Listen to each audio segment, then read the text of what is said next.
Should America have a 100% inheritance tax? Is it only slavery if you own someone for life? And what do we think about Uncle Ted Kaczynski? We answer these questions and more on this episode of Good Take, Bad Take. Hey friends, welcome to this episode of Good Take, Bad Take. This is the show where we go through our social media feeds. We find good takes, we find bad takes, we break them down and hopefully articulate some points along the way that help clarify what they do right or wrong. My name is Donald and I'm here with my co-host Britt. Before we get started, make sure to follow us, give us a like, a share, all that good stuff. You can follow our socials at Good Take, Bad Take Pod on Instagram, Good Bad Take Pod on Twitter and YouTube. And with that, we'll get started. So our first tweet reads as follows. Said it before, but it's time to refresh my hottest take. Inheritance tax should be 100%. America's obsession with generational wealth is weird and exacerbates economic inequality. Your kids should work hard for their money like everybody else. Worth noting, this isn't a pro-government tweet. Government as an institution generally sucks. But it's also the only organization that can offer universal healthcare, free education, entrepreneurship grants, etc. It's what we've got. What do you think about this take? Oh man, Brett? it was so egregiously bad. Like the first tweet is very bad, and there's tons of issues with it. And then he just had to hammer it home with the badness on the second tweet, which is like, oh yeah, this isn't pro-government. I just want everything that your family would normally do for you, in a functioning family to be, replaced by the government. It's just a small little step. I think about both my family and my wife's family, very strong lineage of like immigrants, right? So my dad immigrated over here from the Philippines. My wife's my father-in-law immigrated here from Mexico and did a stint in Venezuela and various places working in farming and stuff like that. And as well as, my mother-in-law and my mom, both their parents were first generation immigrants. So there's a lot of history in my family of like, hey, we're going to make sacrifices today so that grandkids that we might not even meet because we've passed away are going to have better lives than us, right? And they didn't necessarily have a lot of wealth to pass on. At least the grandparents and some of those folks didn't, but they spent everything they had to get us over to the United States and to form a foundation, a stable foundation, so that we at least didn't start, behind the starting line to get there. And so what this guy, to take this guy's principle, it's like, well, everyone should then therefore start in poverty in some third world nation, right? If everyone needs to work hard like everybody else, right? Like if you live in the United States and you make more than $30,000 a year, and you have some mode of transportation and a cell phone, you're in the top 1% of the world. So by definition, everybody else is the rest of the world that we would define as living in poverty by our current standards. So why is the standard, what people are in America? Why shouldn't you have to be just dropped in the middle of sub-Saharan Africa and have to figure your way out like everyone else did at some point? So this just doesn't hold merit in that way, because the scope of what he's evaluating is pretty funny. And then on top of that, it's his second tweet, the one that I took issue with at the beginning when I started talking, it's like, this is actually the most pro-government you can absolutely be, because you're saying, hey, the traditional institutions that are meant to take care of, people, family first, then church, then, friends and things like that, and maybe in different orders depending on who you are. Let's just do away with those, tax everyone, tax the mechanism by which those things grow at 100% so they have no ability to do any help whatsoever, and give it to the government. I mean, that is the most pro-government, big government philosophy I can think of. So it's just hilarious that he's saying, he can admit simultaneously that the government as an institution generally sucks, but it should replace the family and the church and the social fabric institutions that have done good for a millennia. That is the weakest position you can have, right? The government sucks, but we need to give it all the more resources. Like, you think about the amount of wealth the government now has access to, and then think back on that AOC quote about, when's the last time you thought like the government's doing enough for me, or whatever that quote was. Think about, they have access to all this unmitigated wealth that they steal from people, and they still suck so bad. And this guy's solution is, let's give them even more. Like, who in their right mind is, goes to a store and you're like, hey, I'll buy a sandwich, and then you get the sandwich back and it's rotted meat and moldy bread, and you're like, well, you know what, I should probably spend my entire paycheck here and buy all of their food out because it's the only sandwich store in town. It's like, no, that is a terrible that's a terrible idea. It doesn't work in the private industry ever. And the government's the only kind of institution that gets to get away with it. All the government run things are run terribly, and they get more money when they are run terribly. So this is just another step in that, and there's no incentive to increase. And this person obviously doesn't understand incentives and the ways that people operate in human action and human behavior, because his solution to this is give the government more money without any incentives to improve. And the means we're going to do that is by taking away the number one incentive people have to improve.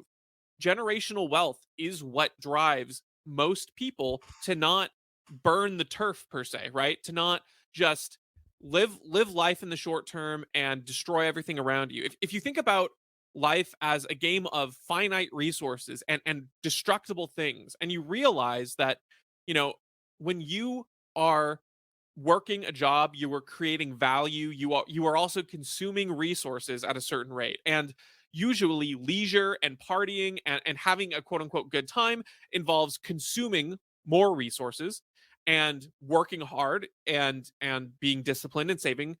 Is the matter of creating more resources and limiting your own consumption, and at the expense of creating more things. And so when you think about, what is to stop the very richest of the rich, or just anyone in society from saying, all right, well, I've earned enough. Now I just have a little bit left. I'm just going to go ahead and just consume as much as I can and as much as I want, because I'm not going to be able to pass or keep any of this to my kids. What's the point of saving, and what's the point of compounding and building? So all those resources get destroyed essentially, and rather than getting passed down, invested, grown upon, and increased. Now, if I still wouldn't agree with it, but if this, you know if the spirit of this tweet were maybe best realized, it would say something like, there should be an inheritance tax of 100%, or deductible to donations in investments or donations in charities, or whatever it is. But the other point is, he's saying you need to take it and put it in the least productive, least compounding Yeah. of growth mechanism. So you're taking the resources and just destroying them all essentially. So you're incentivizing people to, instead of leaving gifts to their children, who will then invest those hopefully to grow and to create more resources for everyone, instead of incentivizing people to leave things to charity, which rely on a lot of grants and donations and things like that, you're saying it's better for them to be incentivized to burn their turf, burn their ground, scorch the fields, live now, and leave nothing to anyone else. That's the incentive you're creating. So this is a 100% hot take, and it's a hot take because it's a terrible take and It's no one should garbage. have it. Yeah. It's hot garbage. Art garbage. Yeah. It's fundamentally an advocate. He's advocating for a race to the bottom.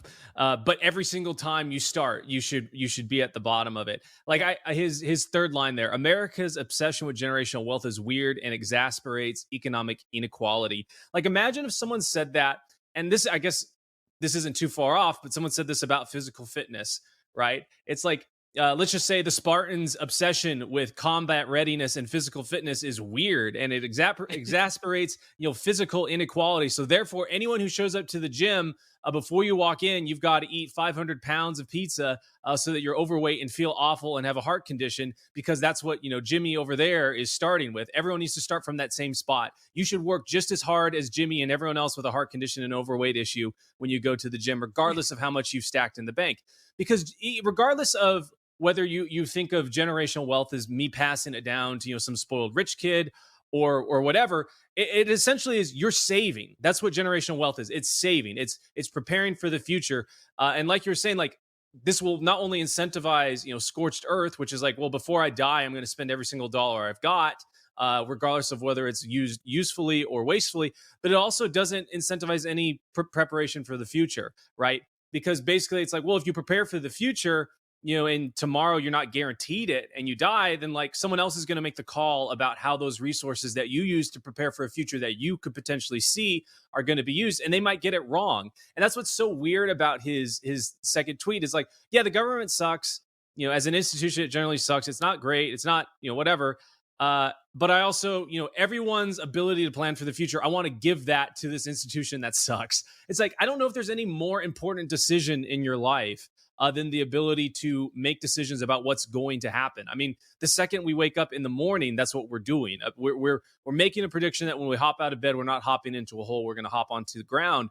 And so, as silly as that sounds, like that's exasperated through all of our everyday life, depending on whether we, choose to buy the more expensive meal at lunch or don't choose to buy that based on what we can see. And so, outsourcing that to a government which can't take your individual needs, perceptions, and forecasts into mind, not to mention 360 million people or 8 billion people.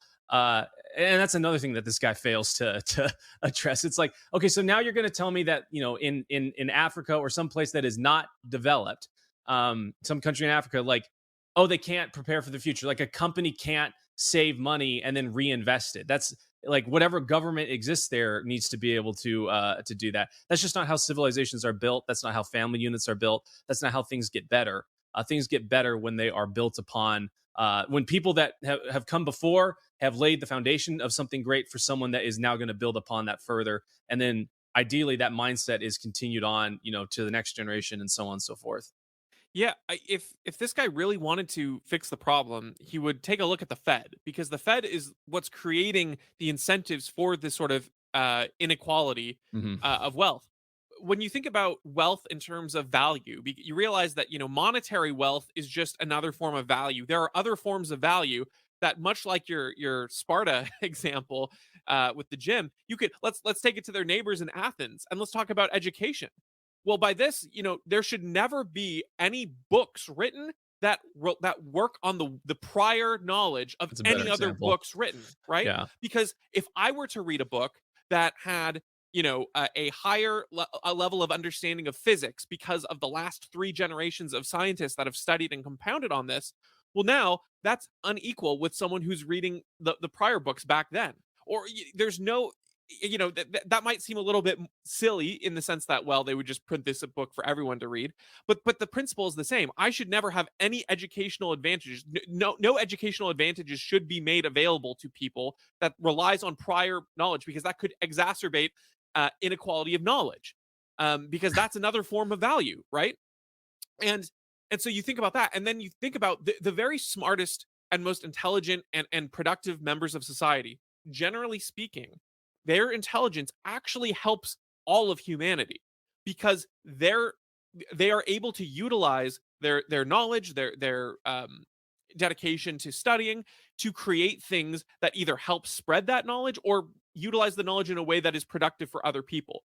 And so, in the similar way, that's generally what happens with generational wealth. Now, I'm not claiming every single person uses generational wealth well, but when you have more value created in the society, then that means there's more value to get spread around. Even if the playboy is spending the money willy nilly, at the very least, you're providing revenue for shops that can then provide more products, that can provide more things. It's not always the most efficient way, but it's certainly better than this, spend it in a way that is necessarily destructive, rather than compounding wealth, letting value grow, and letting it, partially get spent, partially get saved, and continue from there. So I think when you look at this take from any other perspective, whether it's, like you were saying, like a very real physical reality of working out, or like knowledge, it also falls apart in those contexts as well.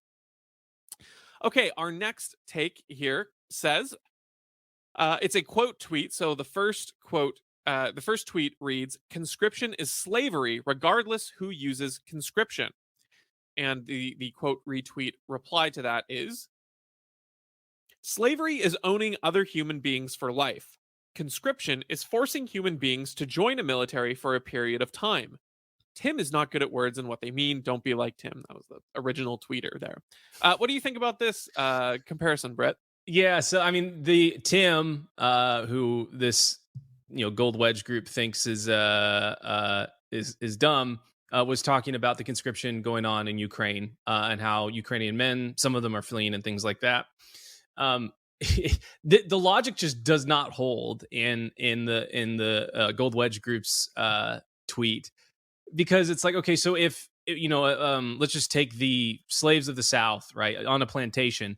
Let's just say that the slave owner wrote into, on a letter that says, hey, I can predict, that this slave is going to live till, age 50 or 60 or 70 or whatever it is. And I will release him 1 year before he passes away. Or he's on his deathbed. This is a better example. He's on his deathbed. It's inevitable that he's going to die. And so the slave owner just releases him then. So he's got 2 days of freedom or something like that. Yeah, so that's a period of time, but I don't think that this user would say that he wasn't a slave, right? Just because he released him before he died, he only had him, forced into conscription, forced into service for a period of time. That it's not slavery.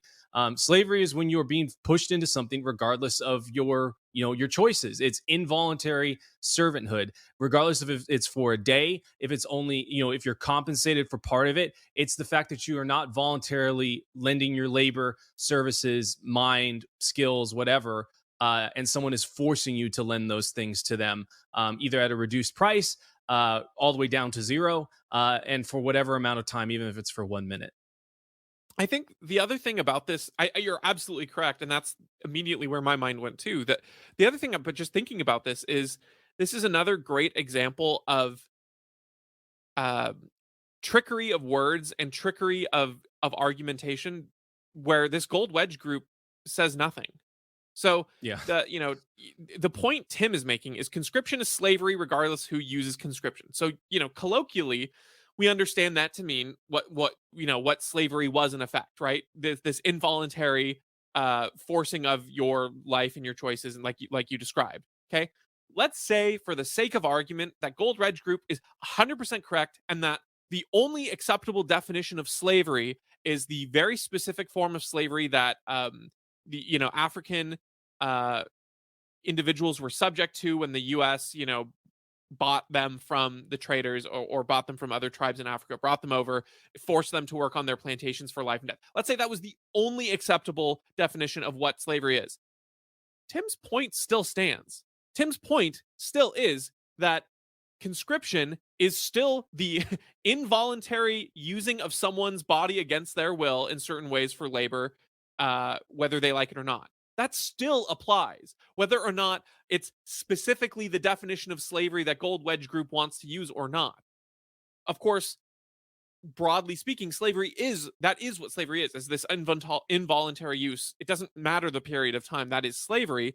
But but even if it wasn't, even if slavery was this very pedantic definition, that doesn't change the point of what Tim is saying. And what Tim is saying is that this conscription is forcing people to do things against their will and to commit labor and use their body in ways that they do not consent to, with no justification. It's Yeah. not like they did anything wrong and are being held accountable to pay someone back for something. It's not like Yes. they Important distinction. initiated violence against someone and they're being involuntarily detained by someone. No, this is unprovoked being forced into a situation. So okay, let's pretend in make believe world that that's not slavery. That still is bad and sucks and doesn't change the point. So what's your response to the real issue here, Gold Wedge Group? You don't have one. You're instead, you're saying, actually, that's not what it is. Which one? No, actually, you're wrong. But two, even if you were right, that doesn't mean anything. Yeah, is that It's still good?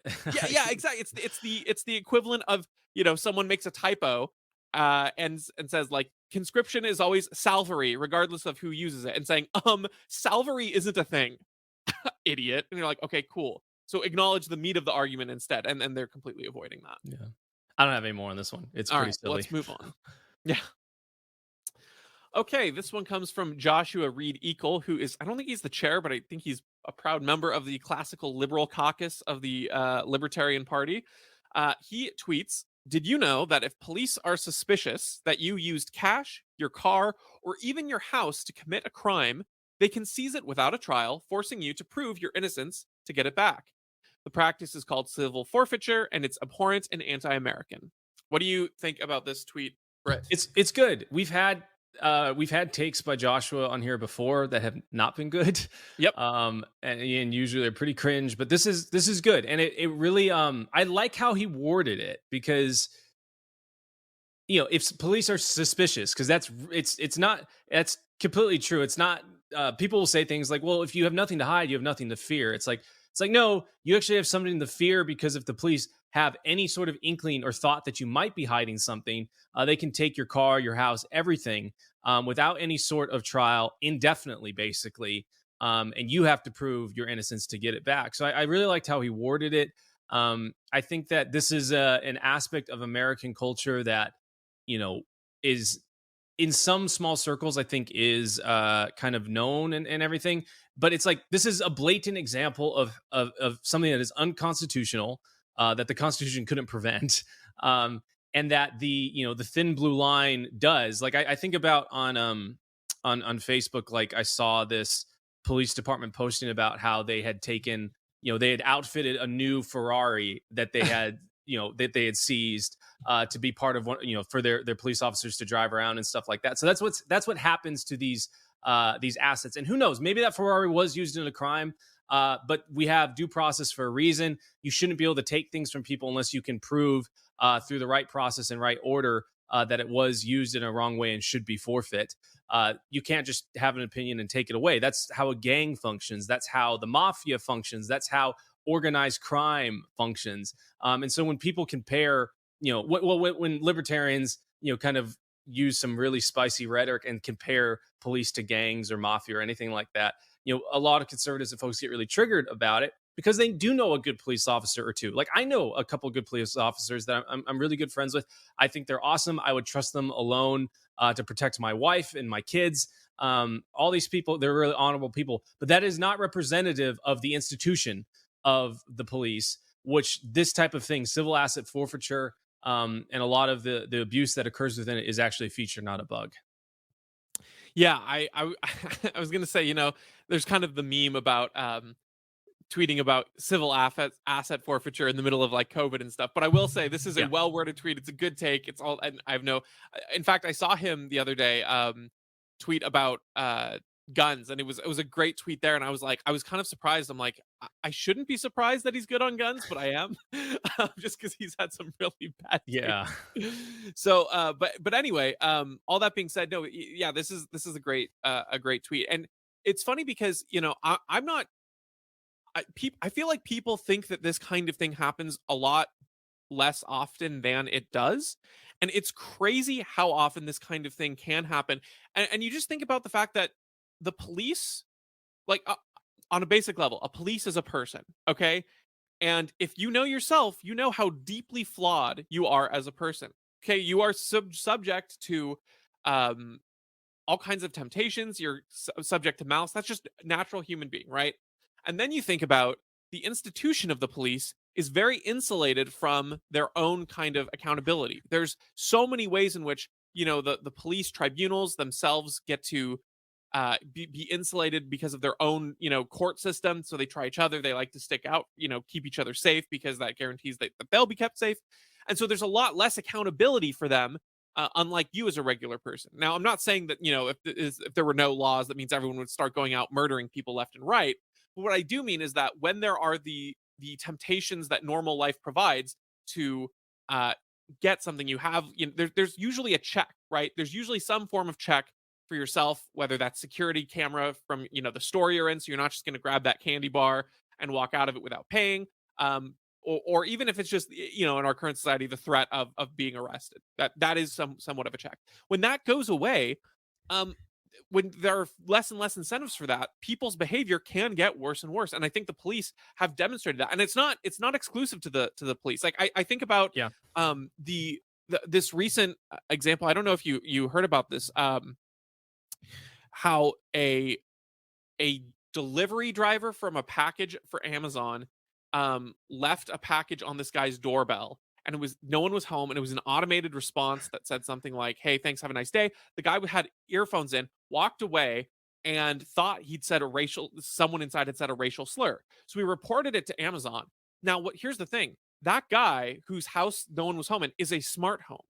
And so Amazon connected to a bunch of Amazon servers. Amazon suspended his account and shut down half of his house without investigating the thing at all.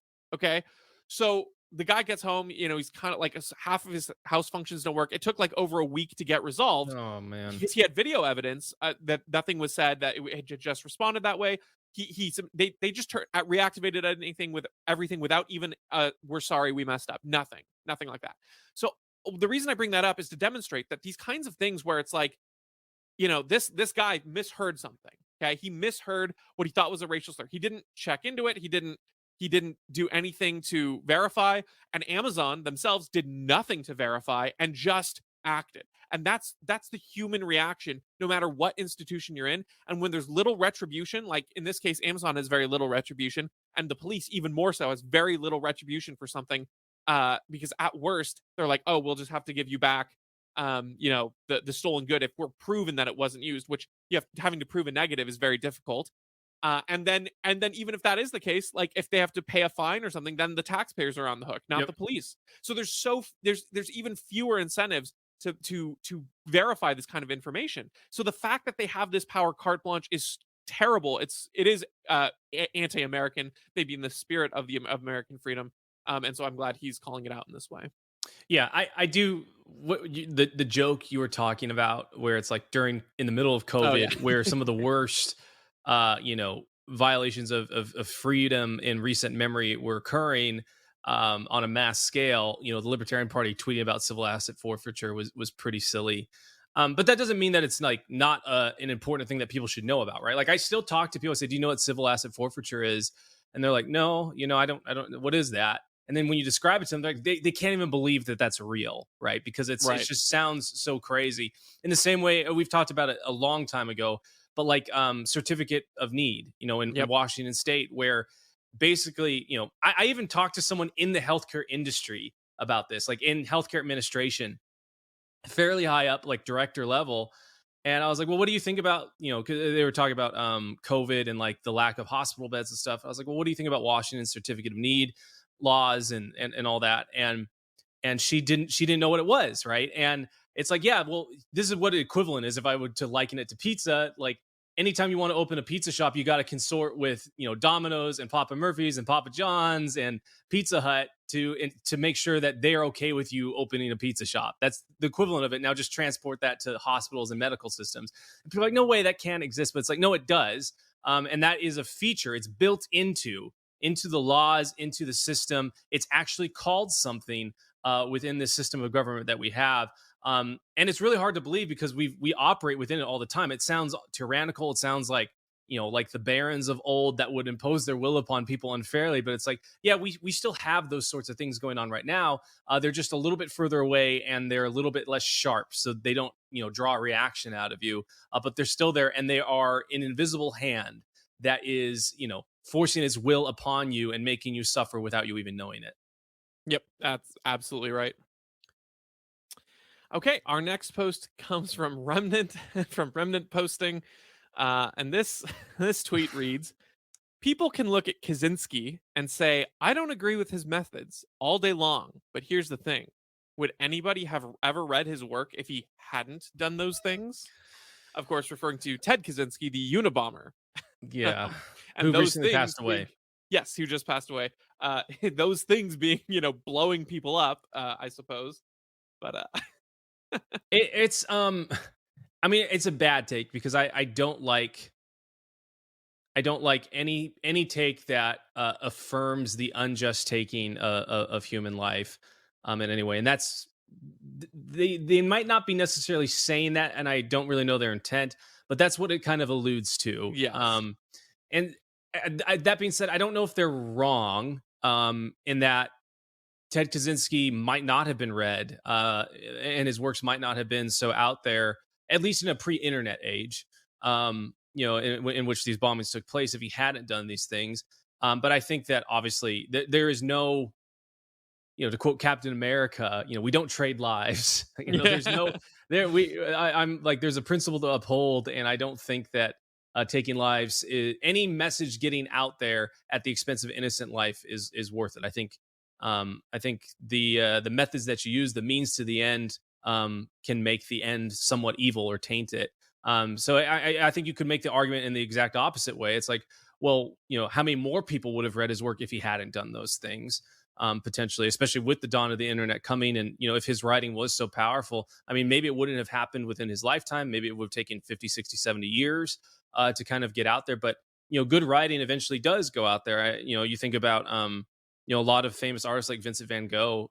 They died in poverty, but eventually their art and their ideas that they put out there populate, and a Vincent van Gogh painting now will sell for $70 million and things like that. So yeah, I think that his work, to be honest, is more tainted by his actions, and I think more people probably would have read and be influenced by it, and it would be more accepted to actually entertain some of the arguments he makes in his writings if he hadn't done those things. Yeah, I think this is a really bad take because you can use that kind of justification for almost anything, right?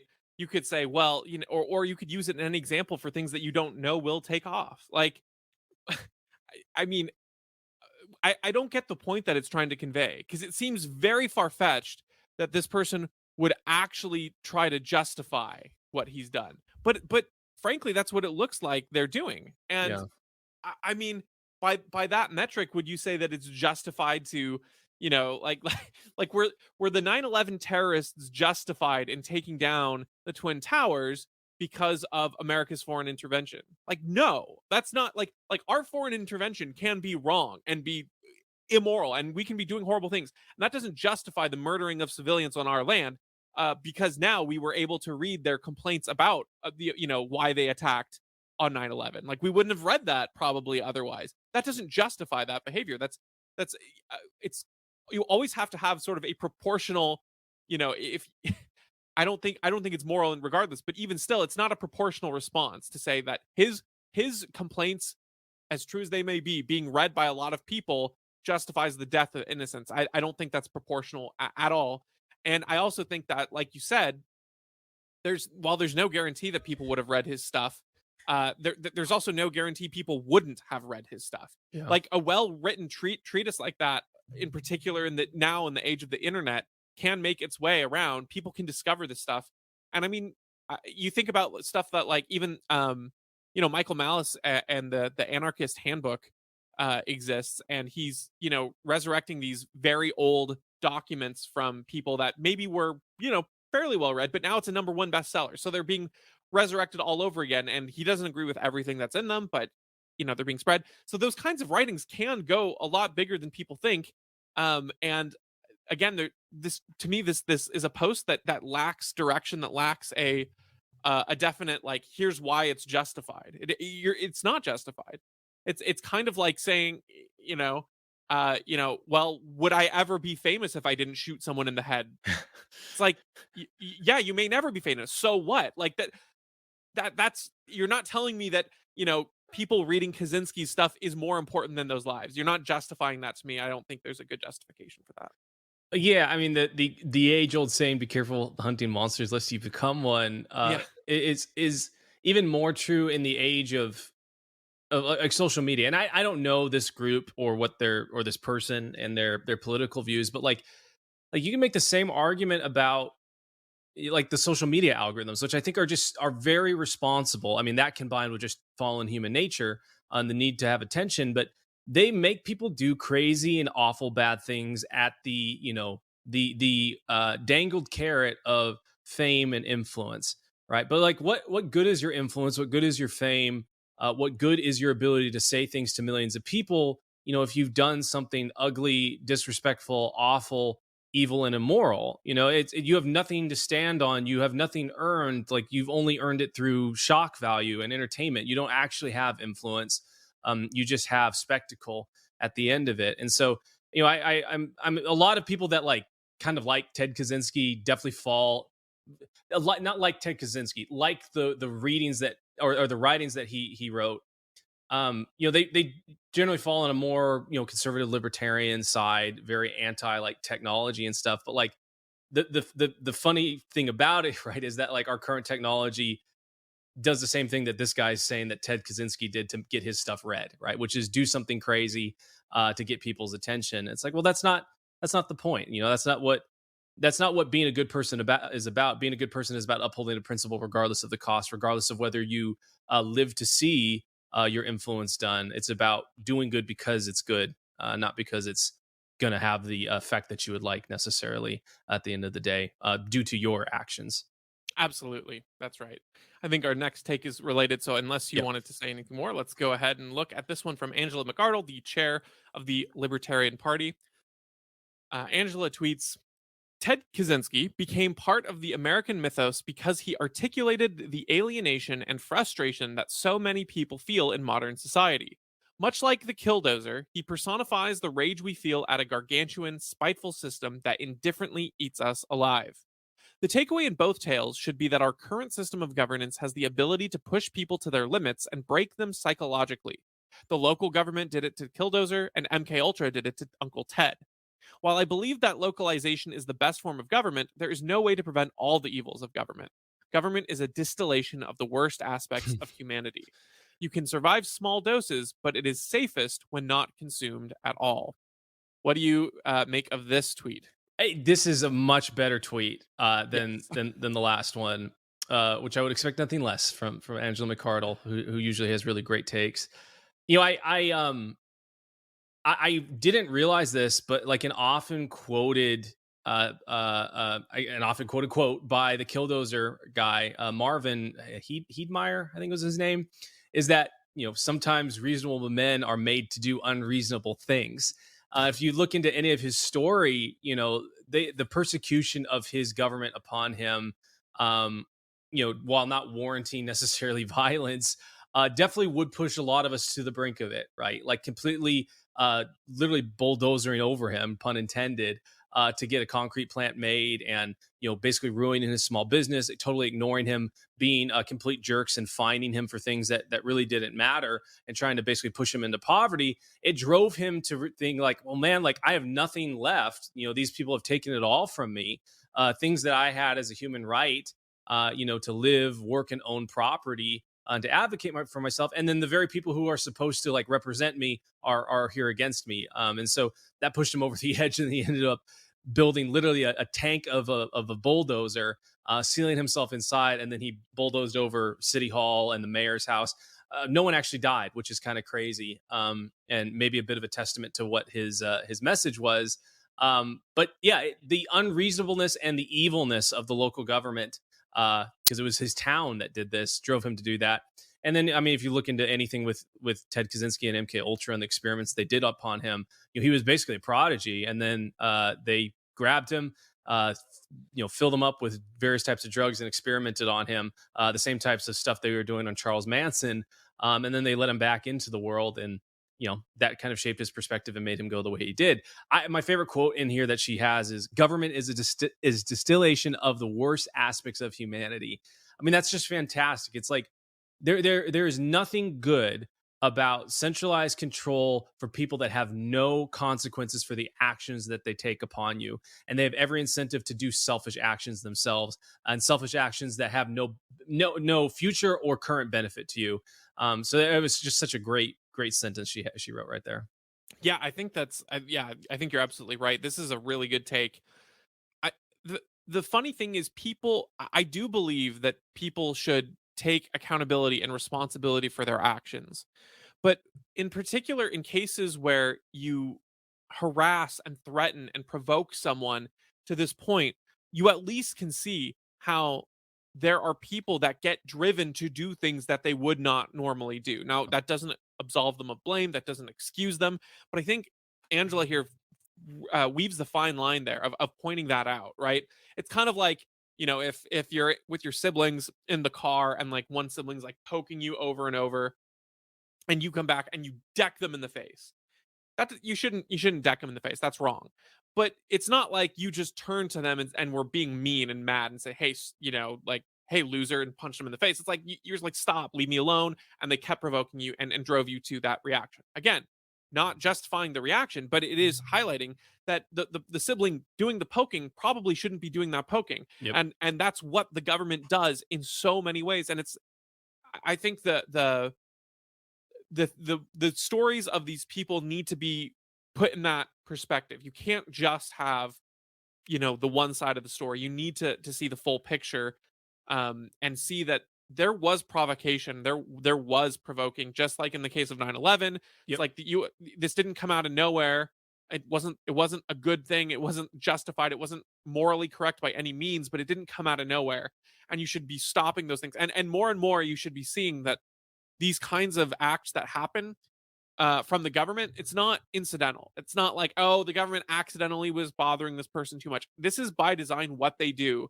The vast majority of people and humans don't respond in the most outrageous ways, but they do respond in ways and suffer because of those kinds of provocations from the government. I think about how, like, even the store owners in Tacoma of like gun ranges, the city wants to buy their property, from them, and they're like, no, I don't want to sell. And then, um, you know, randomly there happened to be three arson attempts on that property, that have been stopped because he has security. But it's crazy, it's like, oh, it's so coincidental that after he refused to sell this property, over the course of years, there's three arson attempts on the same spot, there's without him having any other enemies. It's like these things where it's like you can't prove it demonstrably, but once you recognize the government, they're not above this. This is by design what they do. The pieces fall into place a little bit more about how you see the world, I think. Yeah, and I think that concept of they, right? Like I have a friend who, whenever I talk about the government and I say they, he's always like, "Well, what do you mean by they? Like, you need to be specific." And I'm like, "Well, that's actually the problem, right? Is the government is this faceless entity full of bureaucrats that are totally replaceable. You chop off one head and another one shows up, and everyone is always trying to deflect responsibility. And so, in the case of the killdozer, there's a bit of someone you can point to, right? You can point to the mayor, you can point to the different commissions that rezoned things, that made things, basically persecuted this poor guy, to the point of psychological break. But in general, like with the government, and that's why local government is a little bit better, is because you can point to them. But in general, like with MK Ultra and Ted Kaczynski, you have to say they, because there is no single person that is responsible for it. It's the entire system. It's endemic to it. They're all working together in tandem to fulfill the success that the system has put in front of them as an objective. And fulfilling that objective is evil at the end of the day. It creates bad outcomes. It hurts human life. It limits freedom. And I was going to go with 9/11 as well. It's like, yeah, the 9/11 hijackers are not, there's no justification to kill 2,000 innocent people on 9/11. But wouldn't you want to at least understand why they did that? Like, isn't that an important part of like preventing it from happening in the future? And then when you understand why they did it, you realize like, oh, okay, like a lot of our actions in the Middle East, motivated them. And even if it didn't necessarily motivate Osama bin Laden, and he had different motivations than what he stated, those are still the ones that he used to recruit people to do these evil things that occurred. And so it's like, let's understand those motivations. And then, the problem again, though, right, is like, even once we understand it, we say, oh, the military industrial complex, all the wars in the Middle East. It's like, well, yeah, you could kind of point to a president, maybe a secretary of state, secretary of defense, but you eventually get to, well, just the government. And it's like, well, that's the problem. Like, I know I can't be specific, and that's the problem. Like, in order for us to fix problems, we need to be able to be specific. The government makes it impossible to be specific, so therefore we should just get rid of it, because it's not a helpful grouping of people for us to actually solve issues. It's unhelpful and murky and confusing. Absolutely right. Unless you got any I'm last good. thoughts, I think we're good. So thank you for listening to this episode. We really appreciate it, and we'll see you on the next one. Take care.